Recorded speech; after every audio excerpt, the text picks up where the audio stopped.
Mae'r haul yn mynd i'w wely, mae'n amser I ni gael stori fach cyn cysgu. Dewch nawr I dy cyw I glywed stori fach am un o'r criw. Stori am llew yn colli ei pyjamas, neu jungle a bolgi yn mynd am dro i'r syrcas. Plwmp a deryn gyda cyw a'r kangaroo, straeon yn nos I sŵn y gwd I hw. Mae'r haul yn mynd i'w wely, mae'n amser I ni gael stori fach cyn cysgu. Dewch nawr I dy cyw I glywed stori fach am un o'r criw. Ie, dewch da ni fyd cyw.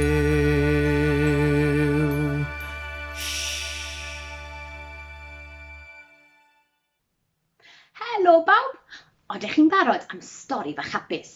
Wel, dewch, gwnewch eich hun yn gyfforddus. Roedd hi'n fore cymylog y myd cyw, felly darllen a chwarae o gwmpas y tŷ oedd y criw. Tybed a fydd na haul pnawn ma, meddyliodd Plwmp, gan ei fod wedi gobeithio rhoi dillad ar y lein I sychu y diwrnod hwnnw. Aeth at ffenest y lolfa I edrych mas a lan i'r awyr I weld a oedd arwydd o awyr las ar y ffordd. Ond feddwch chi beth? Pan edrychodd Plwmp mas drwy'r ffenest, roedd popeth yn gymylog. Hynny yw, nid yn unig y cymyle, ond popeth. Roedd pob dim yn aneglir.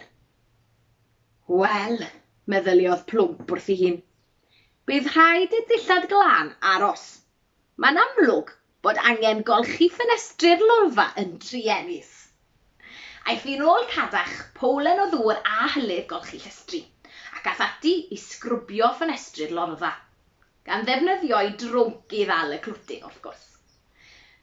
Tybed a oes angen golchi gweddill ffenestri'r tŷ, meddyliodd Plwmp. Aeth i'r gegin I edrych drwy'r ffenest, ac yn wir I chi, prin y gallai Plwmp weld unrhyw beth trwy honno chwaith. Wrth grwydro o gwmpas y tŷ, sylweddolodd Plwmp na allai weld trwy'r un ffenest. Roedd angen golchi pob un one jack ohonyn nhw. Felly, dyna nath e. Wel, am waith blinedig. Doedd Plwmp erioed wedi gweithio mor galed. Ar ôl gorffen sglinio pob ffenest, aeth yn ôl i'r lolfa I ymlacio. Roedd yn heiddi sibiant ar ôl ei holl waith caled, meddyliodd. Eisteddodd Plwmp I lawr ar y soffa, ac edrych drwy'r ffenest y bu wrthi'n brysur yn ei glanhau gyne. A weddwch chi beth?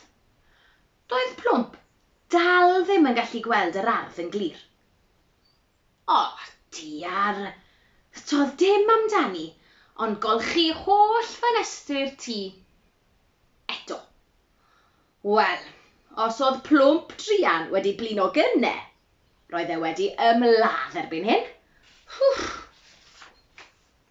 Ymhen hir a hwyr, dath jungle heibio. Wedi synio weld bwchau coch Plwmp a'r holl chwys ar ei ddalgen.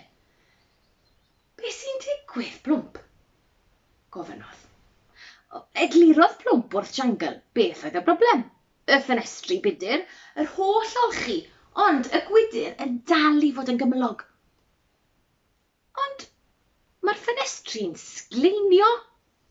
Maen nhw'n glir fel crisial, meddai jungle mewn penbleth. Nac ydy'n wir, allai I ddim gweld unrhyw beth drwyddyn nhw, meddai Plwmp yn benderfynol. Beth? Alli di ddim gweld cyw a bolgi yn chwarae pêl drod yn yr ardd drwy'r ffenest? Gofynodd jungle wedyn. Craffodd Plwmp drwy'r ffenest gan gyrchu wyneb. Welai ddim byd o'r amlinelliad aneglir o'r ddau ohonyn nhw, meddai ar ôl chydig. Yn sydyn, gwyddai jungle yn union beth oedd y broblem. Dere plwmp, meddai'r giraff cyfeillgar. Mae'r ddau ohonon ni yn mynd am dro bach. Doedd dim clem gan plwmp ble oedd jungle yn mynd ag e. Cerddodd y ddau gyfeiriad y dre, tan iddyn nhw gyrraedd adeilad mawr gwyn. Uwchben ffenest fawr, darllenodd plwmp y gair optegydd mas yn uchel. Beth yw optegydd, jungle? Gofynodd plwmp. Wel, optegydd yw'r person sy'n edrych ar ôl ein llygaid ni ac yn ein helpu ni i weld yn well. I mewn ar ddau i gwrdd ag olwen yr optegydd. Shwmai plwmp, meddai olwen yn llon. Dwi yn mynd i roi prawf llygaid i ti heddi. Mi fydd e'n hwyr, wir i ti. Doedd plwmp erioed wedi cael prawf llygaid o'r blaen. Felly, roedd yn edrych mlaen. Eisteddodd plwmp mewn cadair arbennig, a gofynodd olwen iddo edrych ar sgrin lachar. Rhoddodd bob math o offer gwahanol ar ei lyged, a gofyn pa luniau a llythrenau y gallai ei gweld ar y sgrin. Roedd olwen yn iawn. Roedd prawf llygaid yn hwyl. Ymhen hir a hwyr, daeth y prawf i ben, ac roedd gan olwen rhywbeth pwysig iawn i'w ddweud. Mae angen sbectol arno ti i weld yn bell plwmp, meddai. Nid y ffenestri oedd yn frwnt. Ti sydd angen help i weld yn bell. Wrth gwrs. Roedd y cyfan yn neud synwyr nawr. Dyna pam roedd popeth pell yn edrych yn gymylog i plwmp. Roedd angen sbectol arno. Roedd dewis enfawr o sbectolau o wahanol liwiau a phatrymau ar gael yn siop olwen. A chafodd plwmp ddewis pa bynnag un oedd orau ganddo. Dewisodd sbectol borffor gyda ser pinc llachar. Gwisgodd y sbectol ac edrych mas trwy ffenest yr optegydd. Ac oedd. Roedd popeth y tu allan yn glir fel crisial. Diolch i'r sbectol newydd. Smart. Cerddodd plwmp a jungle adref yn llawen, a chwarddodd plwmp wrth ddweud. Wel, mae un peth yn sicr. Bydd dim angen golchi ffenestri tir anifeiliaid am amser hir iawn, iawn. Pan mae hi'n hwyr ac yn dechrau nosi. Does dim byd gwell na chael stori bach cyn cysgu. Nos da bawb.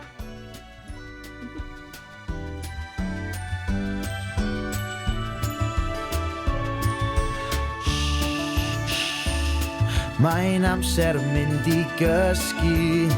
Bydd stori eto rhyw dro wrth iddi nosi. Nos da o fyd cyw. Bydd stori eto rhyw dro gan y criw. Nos da o fyd cyw.